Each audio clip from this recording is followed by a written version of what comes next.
I'm Philip Ingram, and I'd like to welcome you to the Leaders in Security interview series by the International Security Journal. Now, today we're very fortunate as I'm talking to Jerry Akubo, who's the founder of the NGO Technology Against Crime based in Africa and the National Technical Officer for Interpol with NCB in Abuja. Jerry, great to see you.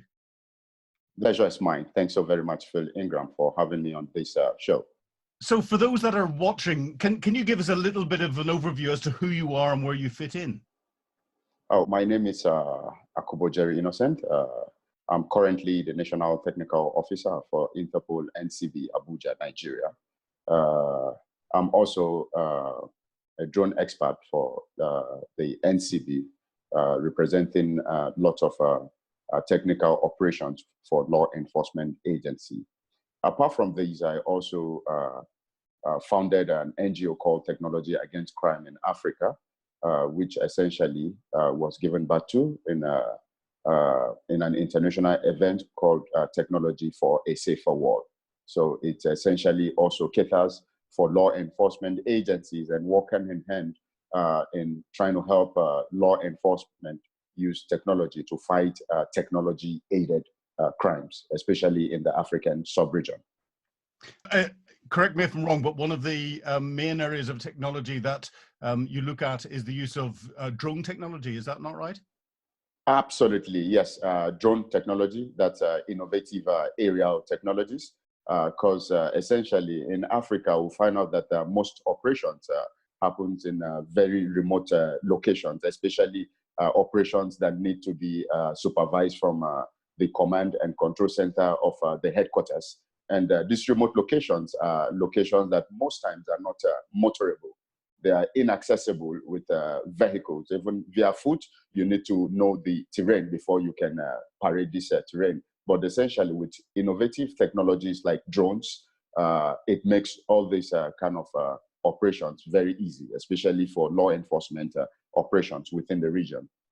Yeah. Now, I also see that you've got a Cyber Peace Foundation symbol behind you, and there's been a link up recently between Technology Against Crime NGO and the Cyber Peace Foundation. Can you explain a little bit about why you've done that and who the Cyber Peace Foundation are? Absolutely. Okay, let me give you a brief about TAC, Technology Against Crime in Africa again.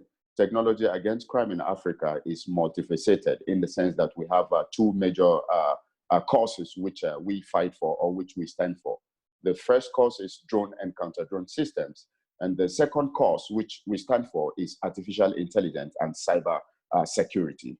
In terms of artificial intelligence and cyber security, Technology Against Crime has signed a strategic partnership with Cyber Peace Foundation in India to help curb the menace of cyber crime in the African sub-region.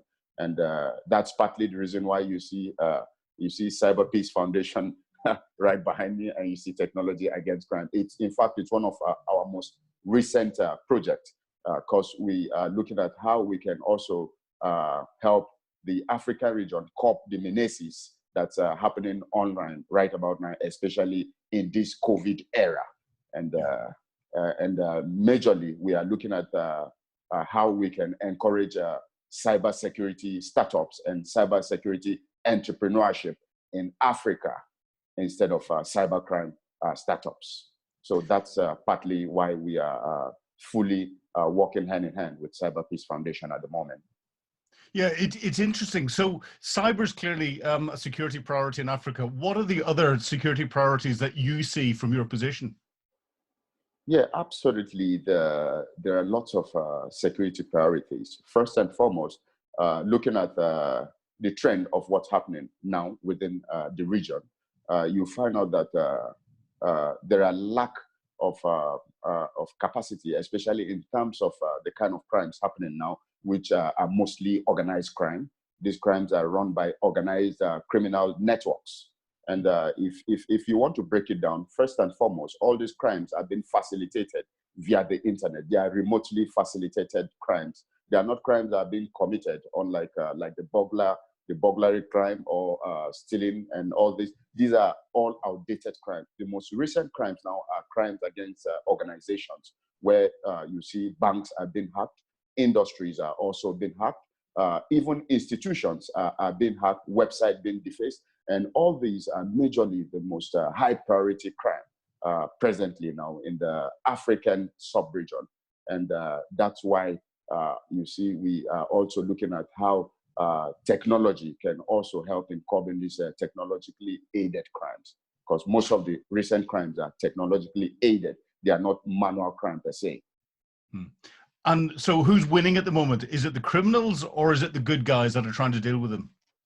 Absolutely. You know, most times the problem we have is the good guys are willing to win, but then the capability or capacity or at times even the know-how are not readily available or accessible to these good guys. Whereas the bad guys, or so-called the organized criminal networks, are always readily available with these tools, and they're always at the top of their game.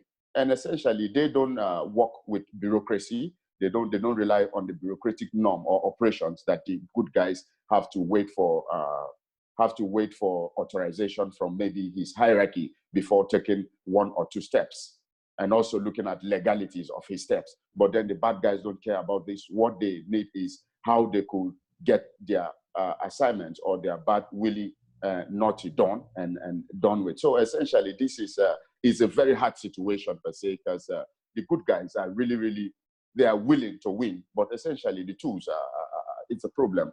And the bad guys keep getting these tools and using it at will. So it's a problem. It's something that we can't really place, except if something is being done and done fast about this and in the region. And how important is international cooperation, both formally within different organizations, but also informally across the wider security community, important in dealing with this? Yeah, I've always been an evangelist for cooperation, especially international cooperation, because without cooperation, there's bound to be a lot of issues. Because if you do comparison, if you do a comparative analysis between these bad guys and the good guys, you find out that the bad guys have a network, an international network, whereby within moments they can reach a different part of the world within an instance. But then the good guys also need to really put their cooperation tendency at a high pace. For instance, there's a mother body in the law enforcement agency, which we all know, which is the International Criminal Police Organization. And we also have regional bodies like the GICOPOL, the Europol, the AFRIPOL, and all these are networks. And all these networks also encourage in their own ways for the regions to also embrace this technology and make use of it. But then embracing this technology also has to do with what is on ground, or what capacity has been built for the officers or the personnel or the good guys that are supposed to tackle this crime, to handle this form of crimes or criminalities in its essence. Jerry, on that point of the importance of the international community and coming together, it's been really fascinating talking to you for the Leaders in Security series that's run by the International Security Journal. You're truly a leader in security across Africa. Thank you very much indeed for talking to us. Thank you so very much, Phil Ingram. I sincerely appreciate, and I hope we could do this next time. Thank you so very much.